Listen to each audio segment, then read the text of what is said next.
Dans le texte que nous venons d'écouter, Gino Giordani a parlé de la fraternité.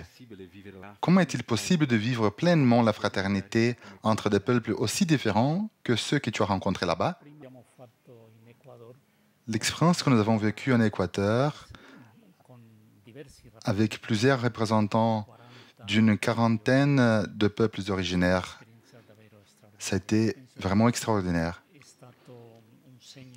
Je pense qu'il s'agit d'un signe prophétique.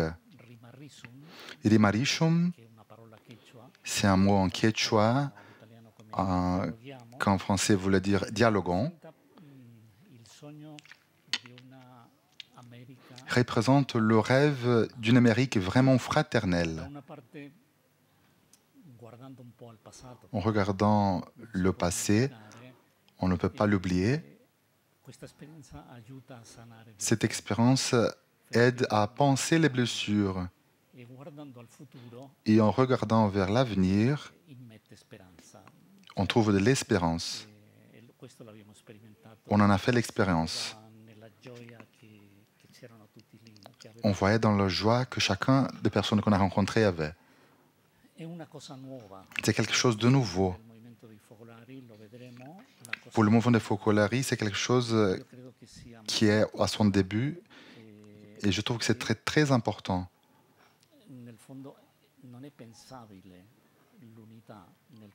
On ne peut pas penser l'unité au continent américain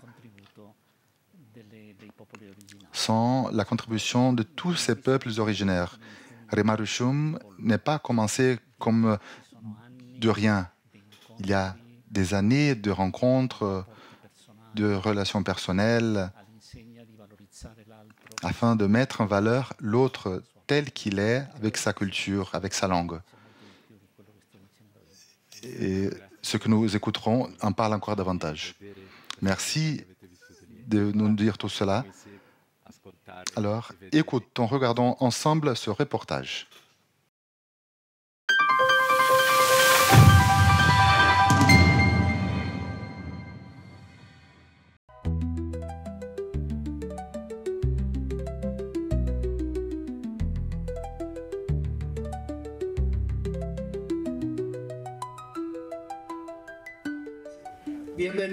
Bienvenue, frères et sœurs, et que notre interculturalité ne se limite pas aux êtres humains, mais qu'elle prenne aussi en elle la nature, et que notre rencontre puisse semer une graine.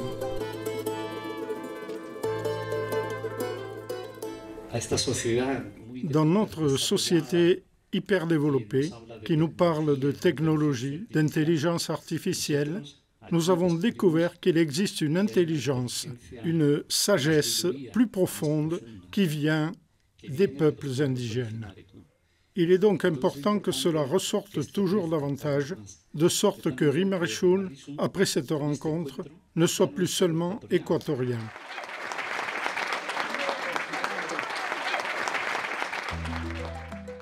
Rimarishun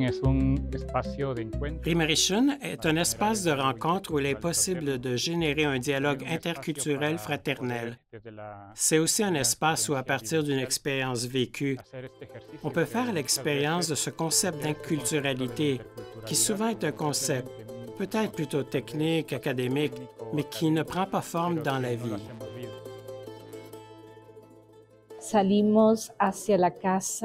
Nous sommes allés chez Monseigneur Leonidas Proaño, connu comme l'évêque des Indiens.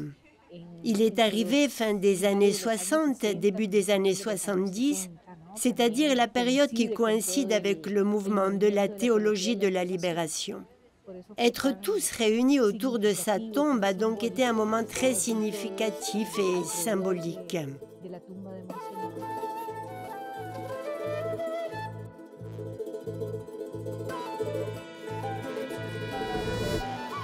Tout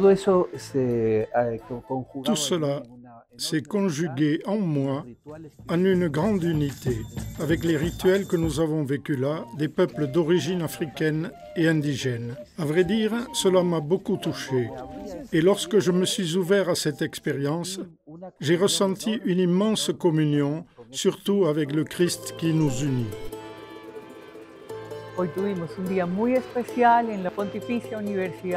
Aujourd'hui, nous avons vécu une journée très spéciale à l'Université pontificale catholique de l'Équateur, au siège d'Ibarra. Plusieurs universitaires ont parlé dans leurs interventions des différentes façons dont nous abordons les sujets de la fraternité et de l'interculturalité. Je suis très heureuse et fière aussi de connaître ces... Pour moi, c'est comme un rêve d'être ici, de voir que nous sommes de nombreuses nationalités et je ressens au plus profond de moi que nous sommes tous égaux, nous sommes un. Y somos uno solo.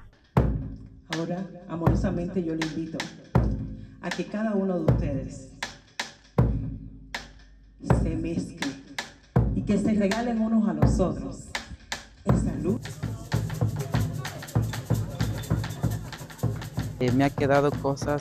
Beaucoup de choses se sont gravées en moi et m'ont rempli d'émotions parce que j'ai vu que dans les différents pays, chaque culture a son propre rituel.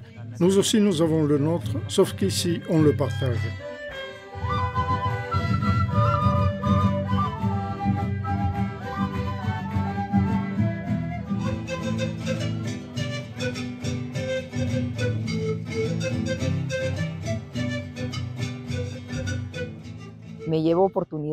J'emporte avec moi de nombreuses possibilités. J'emporte l'espérance et surtout la possibilité d'une vie nouvelle, fraternelle, une vie nouvelle en communion avec toutes les cultures du monde, fondues en une seule humanité. Beaucoup de joie, beaucoup de communion avec les personnes. Et je crois que c'est un bel espace. Il faut aller aux racines. C'est ce à quoi je me suis sentie appelée. Mettre en pratique ce que nous avons appris ces jours-ci. C'est à nous de continuer à travailler, à générer des espaces de rencontres, et pas seulement des rencontres comme celle-ci, mais créer des espaces où je peux aller partager avec toi et où toi, tu viens et tu peux partager avec moi.